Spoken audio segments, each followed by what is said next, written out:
Shut up and sit down.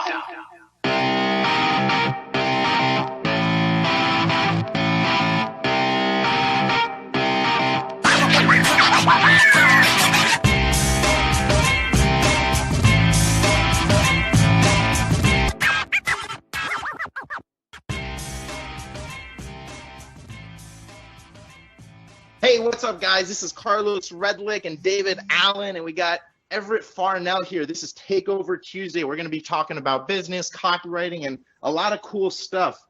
So, hey, let's just dive right into it. Hey, you guys there? Yep, absolutely. Yep, I'm here.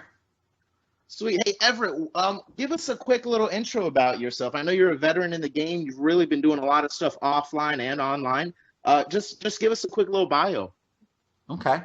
Well, I actually came to direct marketing through Dan Kennedy, like so many others. I had a contracting company, and learned to convert my sales experience into writing copy, and we were able to really really blow the company up as far as sales. So I without getting into a too long and convoluted story, I ended up, my business partner and I went in separate directions. I started my own company. We wrote $1 million in 16 months. I started off, by the way, when I said we went our separate directions, I mean, I gave him my stock and walked away from the business because I didn't want to sign a non-compete. And so that was, started all over, wrote $1 million in 16 months. In late 2010, like August 2010, I bought a roofing company that was doing a couple $100,000 a year in business, and $200,000. It was plus or minus, but it had been about $200,000 for several years. In 2012, we did 1.94 million, and in early in 2013, through various turns of events that maybe we'll talk about, maybe we won't. I started writing copy full time for clients, and that's what I've been doing ever since. But I've been writing my own copy for almost 10 years now, and taking on clients. I've been taking on clients that whole time. Once people knew I could write, and that I was competent at it, then they were, begging me to write for them. Well, far be it from me to turn down a big paycheck. So okay, sure, I'll write your copy for you, no problem. Right. Although I will tell you, it's much easier to get high-paying clients when you have another business that you don't need the high-paying client. It's interesting how in 2013, when I had to start generating clients and I had to have clients, my fees had to come down substantially to at least start off with, and then and then we started back up the ladder from there. But right at first, I had to drop the fees substantially because it was. It was no more just extra money to go on vacation with. It was money I was using to fill the refrigerator. So, right, man, that's crazy. You're right, dude. Hey, what did you do? What was like the secret thing that made your business grow to that $1 million in 16 months? Just hustled. We went out. What I did actually, I used the same technique that I use to blow up the other business in sales. When I say blow up is always hard, because blow up, you mean blow up like demolished or blow up like expanded very quickly? And what I mean is expanded very quickly. Okay, yeah. I call it my $100,000 letter. And I call it the $100,000 letter because when I used it first time, it generated $100,000. We booked. Now understand, we're a contracting company, and we're doing work we're doing work with insurance companies. So it took 60 to 90 days to actually realize the profit. But we booked enough jobs to make an extra $100,000 in profit in 30 days when I used this letter. So that was a pretty substantial kick in the pants for the business, and it also it completely put us onto another level. And it's just a letter to referral sources. So we were doing a very tight, very specific type of contracting. We went out and found other businesses that are in, that do business with us, with our customer, and then we sent them a letter, and we offered them a nice little vig if they'd refer to us. It's a 5-page letter. I would have written it a little differently. This was one of my first forays into really copywriting for myself. So it wasn't, one of the first things I actually wrote. So I would write it a little different today. There's different things that I would do, after close to 10 years of experience, but it worked. Right. The point being is that you don't have to be and especially if you have a local business. Now, if you're selling stuff online, then you got to be tight. You got to know what you're doing. But if you have a local business, you don't have to be, fucking Gary Halbert to get great results. Right. It was my first letter I wrote, and we made an extra $100,000 that month because of that letter. So basically what I did is I just went back to that letter and started the business all over again, only except instead of doing all the stuff that was kind of mediocre before I wrote that letter, I just based the whole business off that letter. So we sent the letter out, we started getting referrals, we started doing some other things that we had been doing in the past, and we just cranked it up and went out and hustled. I mean, it was just me at first. It took me a few Right. months to start generating enough cash flow to start hiring people. So it was me, myself, and I. It was, a lot of long days, 12, 16-hour days, but, that's what you do. It's awesome that you said that, because I kind of have a similar story. I remember doing, I had a website business. I ended up, I'm like a silent investor so I don't really do anything with it anymore. But I remember when we were really building it, we were doing a lot of cold calling and a lot of stuff like that. And then when I finally just wrote a direct mail letter out, I sent it out to a bunch of small towns in Florida. You're in Florida, right, Everett? Yes, I am.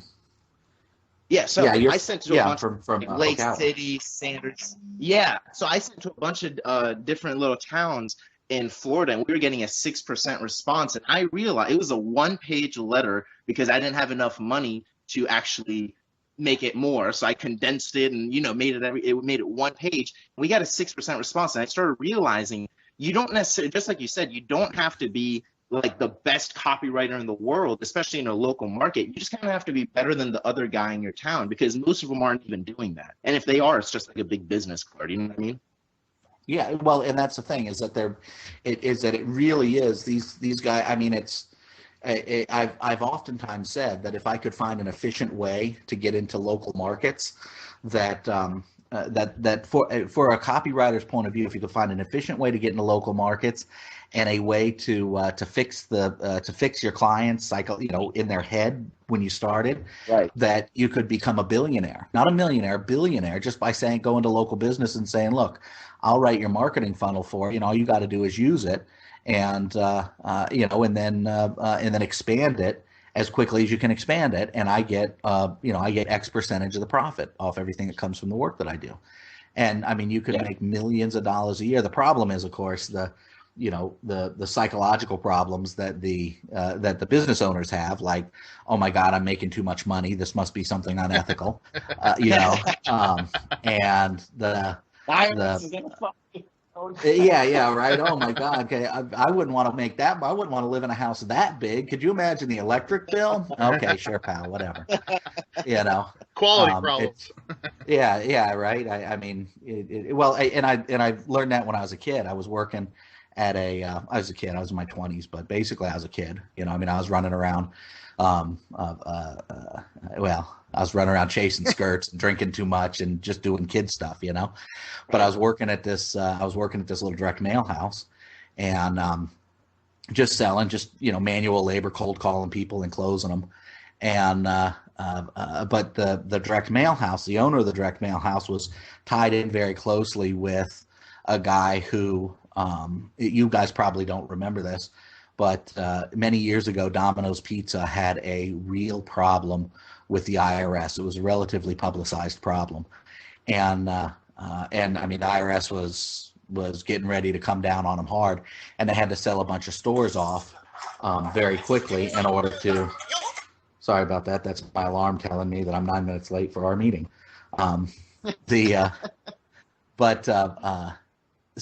Anyway, they were having a problem, and the IRS was getting ready to come down on them, so they had to sell a bunch of their stores. So they sold 20-some stores to one guy here at the time I was living in the Tampa area, about an hour south of where I am now. And so they sold all these stores off to this guy.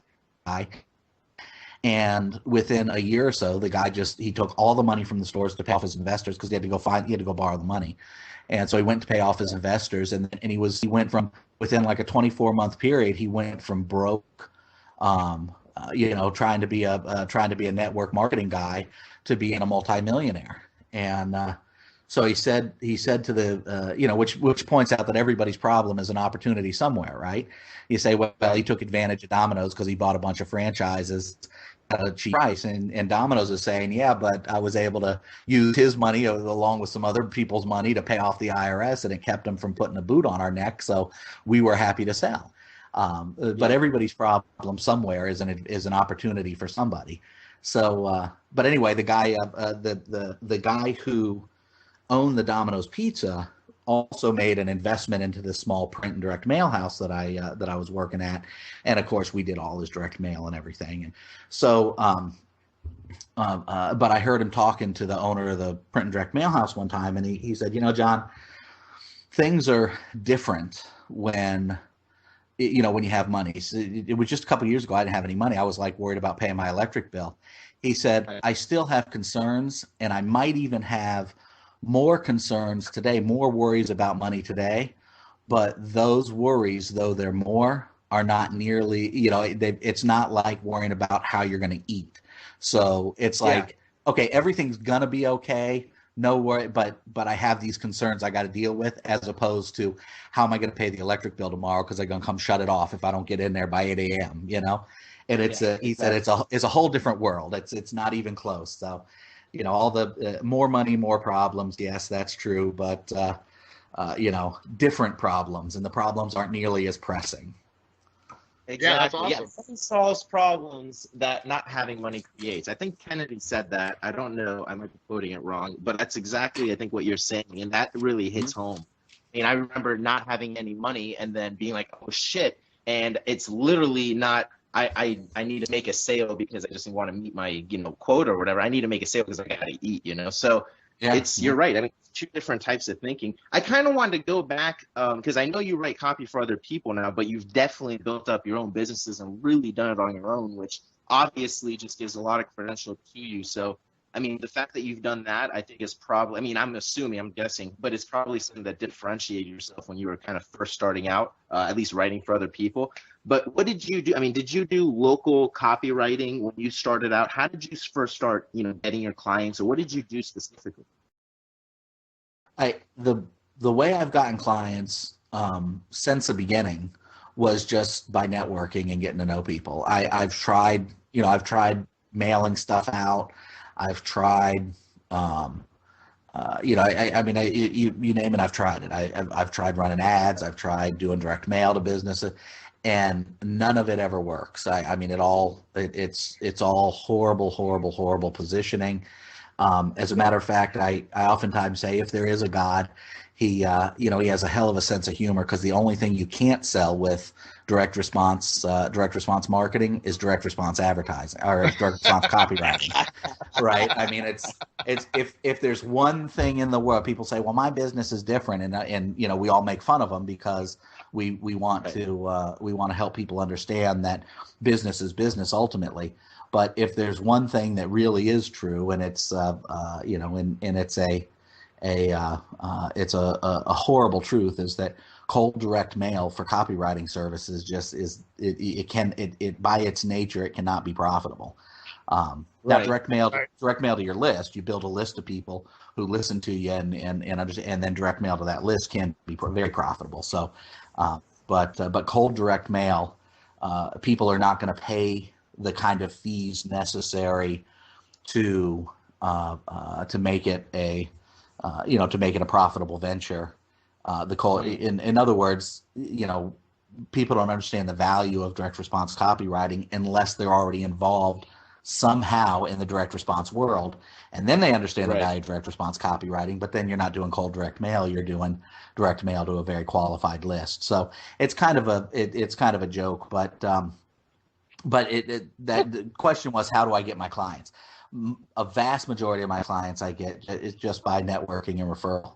I have a little email list that I started building recently. I was the Glazier Kennedy guy in Tampa for a while. I've been in some mastermind groups and that kind of thing. And, you just get to know people, and and they say, oh yeah, you write copy? Yeah, I write copy. Okay, good. And I got some projects. Would you mind taking a look at it? And so, social networking has made it so much easier to do that the last few years. Being able to really network with people on on Facebook, for example, has made that so much easier. On the other hand, it's also open. It used to be you were in a mastermind group, and I was the only copywriter in real copywriter. I mean, there were people who wrote copy, but that was the only copywriter in the group. Now, right? It seems like you can't throw a rock without hitting a copywriter online. There's, they're fucking everywhere. Yeah, Everett, I got a question. When you started writing for your own businesses, and that you said it wasn't perfect, and you were sort of just getting into it, did you go back and study the so-called masters, the Halberts, the Carltons, those people, or were you already introduced to those people at that point? I'm sorry, I'm laughing because you said the Halberts and the Carltons. I mean, Halbert was a master. He was, he had a legitimate claim, and Carlton is extremely good. I've studied his stuff. I love his. I don't want to give you the wrong idea. But when I think of the old masters, I'm thinking of Robert Collier, Caples, Ogilvy. These guys who have been dead for 50 years. So that's the old man. I guess that's a difference. I don't know how old you are, but according to your picture here, you look like a relatively young guy. I guess that's the difference between old is that. I remember when Gary Halbert was alive, and you could go see him in a seminar. And, right. I think it's because I got into copywriting later too. So he was already dead when I got into it. So that's my perspective. Yeah. So it's amusing. That's all. But yeah, absolutely. I started studying those guys, and started studying them more after, like you said, after I started writing. My real strength in copywriting came from spending 20 years selling stuff to people. So, I came from a sales background where I go into, Mr. and Mrs. Lipschitz' house and sit at their kitchen table and close them on a $40,000 sunroom. That's how I learned to sell, or that's how I learned to write copy. What I did is I took those skills and translated them over to copywriting. So I'm sorry, Carlos, I think I cut you off there, but the internet connection sometimes. Yeah, that's how it's done, son. That's all. I just walk in, sit at the kitchen table, and close these motherfuckers for $40,000. That's how it's done, son. So yeah. So what did you do? Because you said you had to mention, and the reason I'm talking a little bit about copywriting is because I've actually had a lot of people who are saying now that they want to start watching or listening to the podcast that are actually upcoming copywriters. So a lot of these questions are some that they had asked me to ask you. And one of them was, how do you differentiate yourself as a copywriter if you're starting out? So I know just like myself, I started selling. I don't know, I went super cheap. I think when I started, I was selling like $100 sales letters. It was ridiculous, but it's basically what I started doing to get testimonials. And then I just increased my prices. But what did you do if there was anything specific? Well, I was getting, I was having people come ask me for copy gigs before I started writing copy for other people, really. And the reason was because, and I'll tell you one of the biggest things is find a place and make yourself a star in that place. So at the time, I found the Glazier Kennedy world, and I made myself a star in the Glazier Kennedy world. So, you can go into some of Dan's published books, and there's a book around here about trust-based sales, where you guys know who Dan Kennedy is, right? Oh yeah. Okay. Yes. So. I'm not that young. Listen, some people don't, right? So he's most people in the direct marketing game know who he is, but some people don't. So I just want to make sure. But but there's a quote in one of his books, Trust Based Marketing, where he says, Everett is a highly skilled direct response copywriter. Well, nice. I didn't pay him to write that, by the way. He just wrote it. Yeah. He just put it in there. Well, that quote has gotten me more. That's got me tens of thousands of dollars worth of gigs. He's used my stuff in his newsletters. He's used my stuff, and and look over my shoulder. So, the trick is to find a place where your find a place and make yourself somebody in that place. Now, place could be geography. We could be talking about a local business. So, I mean, look, if you're just starting off in copywriting, read some of the stuff that the masters wrote, and then, go find some local businesses to write for. I mean, you ain't gonna do any worse than those morons are doing. You know what I mean? There's like 1 in 10,000 who knows how to write copy, to any extent. And if you happen to find a guy who does know how to write a little bit of copy, listen to what he has to say. He might teach you something, right? Right. Yeah, we talk a lot. We talk a lot about that on this show, actually. About two things you've brought up so far, which is you sort of took action first, and then sort of figured it out as you went, which we both sort of are big proponents of, Carlos and I. And and the second thing, what the hell was the second thing? I forgot now. But that's big. Find a mentor. Yeah, find a mentor. That's what it is. Find a mentor. And so those are two big things that we've always talked about on this show so far. And well, you're living proof. Well, and I'll tell you what. I'll tell you another way of doing it. And if you just love to write copy, right? So I really like helping businesses. That's my deal. That's what I get a jazz from. So I copy is a means to an end for me. It's not an art form. It's not, I mean, I like, I'm kind of an over the top crazy capitalist. I think that every now and again, all the business owners in the world have to tell the government and have to tell the protesters and have to tell academia, sit the fuck down and shut the fuck up and let us fix everything, and then you guys can come screw it up again. Because you guys have messed everything up horribly. So I like helping local businesses, and they're tough to help because it's kind of like nailing Jello to the wall sometimes, but you got to give it a go. But that said, if you just love copy as an art form, and I know some people who did. As a matter of fact, I mentored a young man who did and has done extraordinarily well. I gave him his first copy job, as a matter of fact, back when I was running the Tampa IBA for Glazier Kennedy. But if you just love copy, then what I would recommend is go get a job at one of the direct response copywriting publishers, one of the direct response publishers, newsletter, health publishers, that kind of thing. Move to Baltimore or move to Delray Beach, Florida, and go get a gig at Weiss Publishing or one of the Agora branches or whatever. Go get a gig there and work there for a year or maybe even 2 years. And you're going to make shit money for a copywriter. I mean, decent money for somebody who doesn't have an education. 40, 50,000 a year plus royalties normally, maybe less, maybe a little more, depending on your experience. But even if it's 30,000 a year plus royalties, you can still turn that into 70 or 80,000 a year if you really get serious about it, and work there for a couple of years and then start taking on freelance clients. So the young man who I mentored, he was very young when I started. At 18, I started mentoring him before he was 18. At 18, he got a job with an Agora affiliate, not affiliate, branch. Agora has branch. Thank you. That's exactly what I was saying.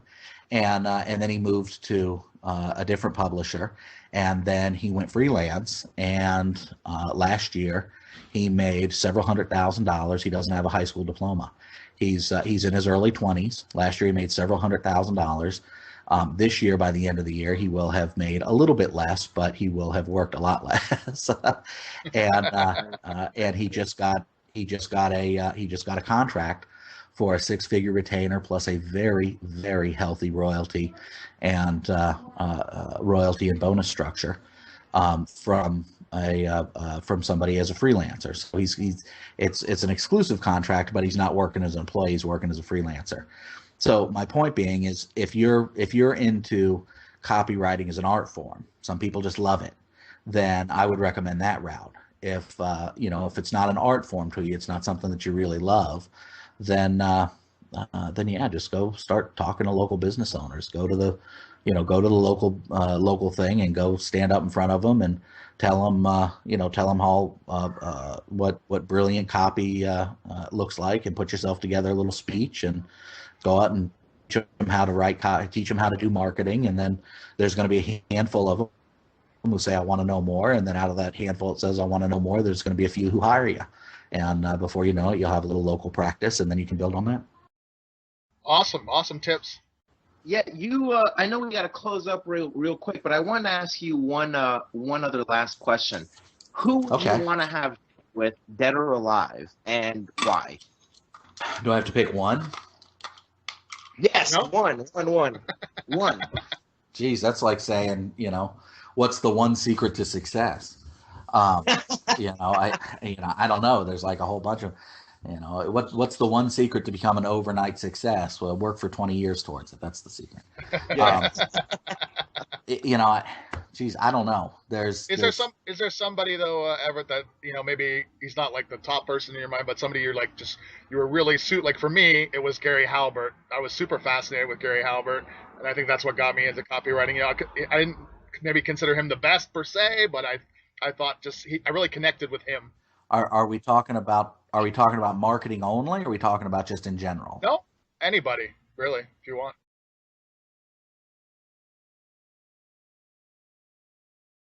Geez, that's such a big question. I mean, there's a whole score of people. Really who I would sit down with, who I would sit down with, to have dinner with, if I had the opportunity, would be my father. He died when I was 5 years old, and that has nothing to do with business, nothing to do with marketing, but that's who I'd have dinner with. It's funny you mention that, because I thought that's who you were going to say for some reason. I don't know. Well, you're a psychic, aren't you? Not really. I'm a magician. But that's weird, because I was thinking that in my head just before you said that. I was like, if he's not going to say a marketer, he's going to say his father, and that's great because you didn't get much time, virtually no time. Yeah. He. How do you know that, by the way? No, I didn't, but I just. What are you, cyber stalking me? No, you said it. You were 5.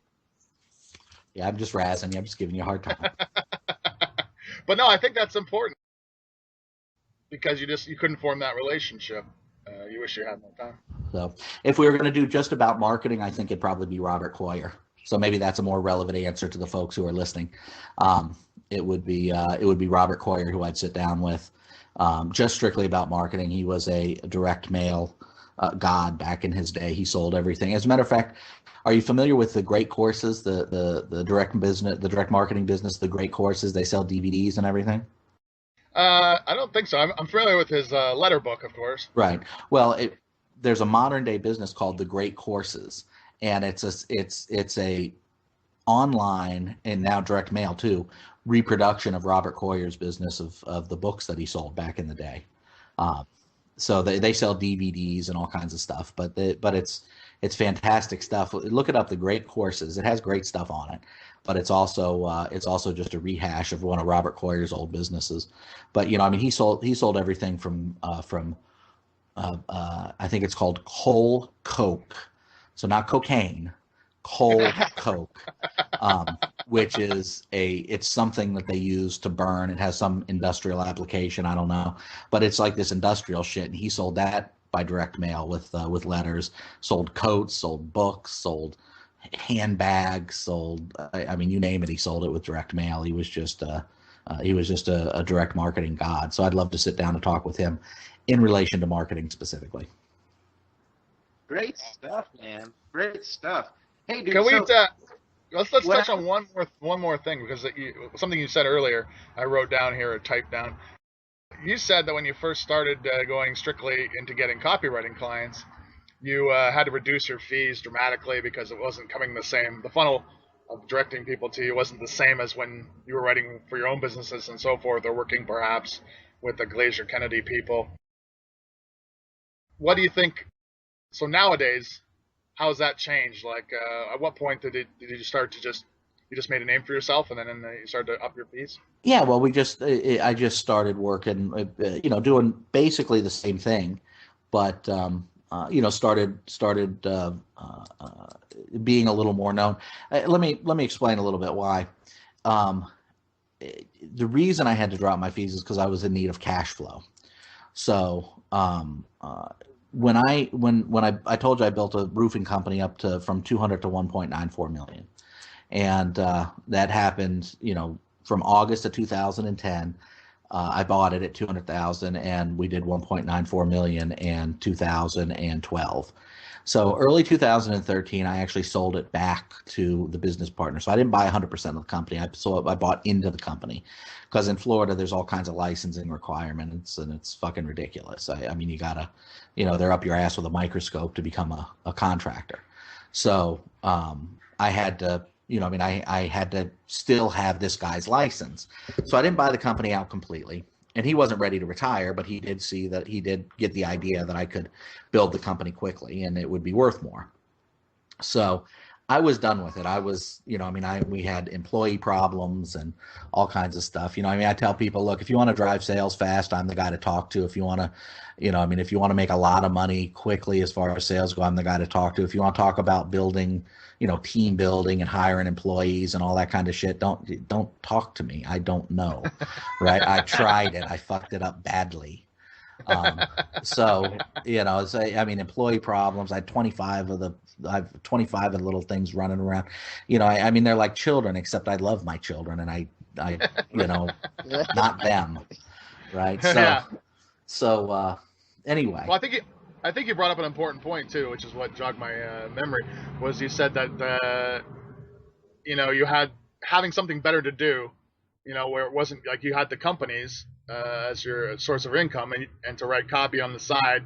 You didn't need to have clients at that point, so you got much better clients, I guess. That's exactly what I was getting to. Was what happened was, when I sold the company, the guy crashed it in about 6 weeks. Completely crashed it. Was beyond bond trying to save. It was gone. And he took his license and opened up another company and just let this one go. So I never got the money that I was supposed to get for the sale. So I went from from making several $100,000 a year to making zero in like 6 weeks. So I had to, I had to hustle up some money. I had to generate some income. And so I had to drop my prices in order to do that. But once I got, back a little more known and got, started making connections and that kind of thing, now the prices have gone back up to where they really should be, or at least, getting close. But when, at the end of the year, I probably made either less by lowering my prices. I either made less or about the same as I would have with the higher prices, but I needed cash flow, right? So I needed to get some cash flowing, moving. But yeah, that's the trick, is if you have cash flow, if you have something that's, that's throwing off some money for you and paying some bills, then you become a much, you're in a much better position from a copywriting point of view. You can do the smart things today that will yield very high copywriting gigs and yield them much faster than if you're saying, okay, well, this is great, but now I got to pay my bills, so I got to, I've got to take what I can take. Well, that's that's a horrible place to be in to start off in this game. So yeah, if you have something else to pay your bills with while you're building your which was the plan, by the way. That was the plan, was, okay, I've got a monthly income from selling this roofing company. Now I'm going to go build a consulting business. And so yeah, if you can work that out, that's a great place to be coming from. Cool, man. Well, no, I'm just gonna. Before closing it up, I just wanted to agree with you 100%. The way I started building, what I realized, how I built my copy business, is exactly what you said, was networking. Because I tried doing a few ads as well, and I didn't get any responses. And in fact, I was even called desperate because I was trying to get business. So I totally resonate with what you're talking about. But one of the things that I did is I joined a few groups, Cult of Copy and a few others and whatnot, and either participated in that or added pretty much everybody who would like my stuff. I would just add them as friends, and I wouldn't pitch them. I just say, hey man, just appreciating the connection, not trying to pitch you. Well, at first I used to try and pitch them, then that obviously didn't work, and I changed it to just appreciation. But then I just said, hey man, not trying to pitch you, just looking to connect with other like-minded people. And that was it. And then all I do now every day is put out content that positions me as a copywriter or shows that I actually know what I'm talking about. And just by doing that, I've been able to get clients who are making 8, 9 figures in their companies. And they're actually contacting me to work with them. And it's all because of joining groups where the people actually are. I mean, I was blown away with people I'm 28. There's like 24-year-olds hiring me, and they're making like a fuckload of money. And I'm like, good God, this is the best group ever, So there's so much money on it. If you do what everyone's saying, it's gonna really help out. Well, you did exactly what I said. Is you found a place and you made yourself somebody there. And I've had those clients where you find out, you get a little taste of how much business they're doing, how much money they're making, and you want to take a baseball bat and beat you over the head with it, saying, I'm not making enough goddamn money. What the hell's wrong with me? That just wait. You're talking about a 24-year-old versus 28. Just wait till it's a 24-year-old versus 43, and you're like, are you fucking kidding me? This kid was, my God. It's and besides, who would say no to you, Carlos? Look at that. I mean, all you got to do is lay that Cuban smile on him, man. I mean, you're in good shape. You look good. Between you and your girl, it's like my, I mean, all I got to do if I'm feeling shitty, I just got to look up you or your girl, and it's always a big smile. Hey, how you doing? I'm like, God, how are these people so cheery all the time? I mean, are they, the fuck's he doing? Is he up meth or something? I mean, they're all back there doing some meth and then making a video or something. Because man, I've never seen people so. If Carlos could bottle Carlos needs to bottle and get a sales letter for what he's on. I'm telling you what, I don't know, but it's like it's funny. I used to write myself sales letters whenever I wanted to get in shape or make more money when I was younger and shit. I used to practice copywriting and self-help to myself by writing myself a sales letter, and I would be like, "Hey, dear Carlos, you're a fat fuck. How do I know this? The answer is simple. You see two, and I would just go into some random and I would sell myself a program, and and if I could only afford $5 or $10, I would obviously fit in my budget. And then I would take the money, pay myself, put it away, and then I would get that $5 or $10 until I hit the goals in the sales letter. So it's cool shit, man. Cool shit. Awesome, guys. Hey, I'll let David wrap it up because I know he's way better than I am at that stuff. I'll just kind of keep talking or something. I don't know. But hey, dude, thanks so much for hopping on this show. I learned a lot, and I know a lot of other people will too. Oh, no problem. I had a great time. I appreciate you having me on. Yeah, thanks a lot, Everett. We're definitely going to have you on again at some point because you have a wealth of knowledge and we're only able to dive into it in half-an-hour increments. But thanks for coming on, and everyone listening, send your questions to facebook.com/Takeover Tuesday podcast. And one more thing, if y'all don't mind. Where can people contact you? Yeah, I was gonna say don't just about to hop in and say. No, I was gonna ask you that last. Okay. Yeah. Listen, I have a 17 installment course that Dan Kennedy and I wrote that people can get for free if they go to 100%. So percent is spelled out 100% businessgrowth.com. The number 100% businessgrowth.com, and then they just sign up and they can get the 17 installments of the course. It's like I said, it's a course that Dan Kennedy and I put together. It's it's a good course. People should find some value in there. Yeah, well, I'm on that on the listing. Sign up. Yeah, I'll be signing up for that later. That's great, Everett, and we'll include that on the when we release the podcast tomorrow. We'll include that as part of the thing. Thank you so much, Carlos. Always a pleasure, of course. We'll see everybody next Tuesday on the Takeover Tuesday podcast. I'd also like to thank Ben Sound at bensound.com for the intro and outro music. Have a good day. Ciao, guys.